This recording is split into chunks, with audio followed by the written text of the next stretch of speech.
Togetherness and unity for the so-called family photo at this year's G7 summit, but there's deep unease about the worsening war in Ukraine. And behind the smiles and diplomatic bonhomie are massive concerns, not only about the humanitarian disaster on the ground, but awareness of the urgent need to ease the impact of soaring fuel prices and food shortages around the world caused by the conflict. They've been talking about fresh sanctions against the Putin regime. US President Joe Biden, seen here with G7 host German Chancellor Olaf Scholz and his wife, wants an embargo on Russian gold, Russia's second biggest earner after oil.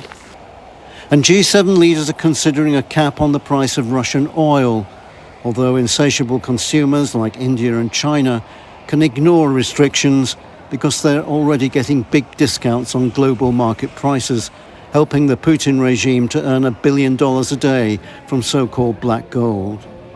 UK Prime Minister Boris Johnson recognises Ukraine war fatigue among Western nations as a problem, but unity is key, he says, in helping Zelensky's regime defeat Putin's armies.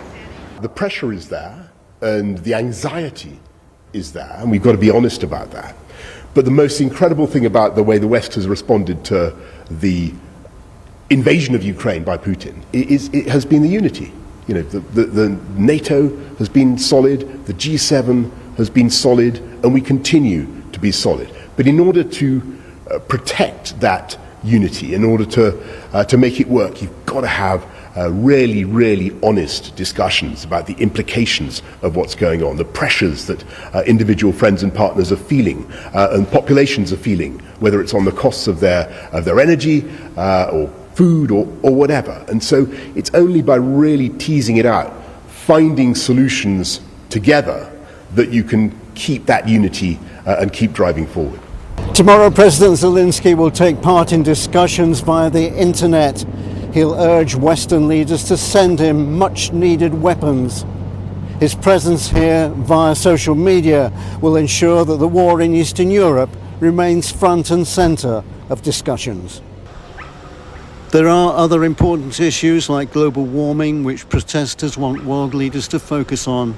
But with both Germany and the UK already talking about firing up coal-fueled power stations to help ease the energy crisis, G7 promises to eliminate carbon emissions look set to be watered down or broken altogether.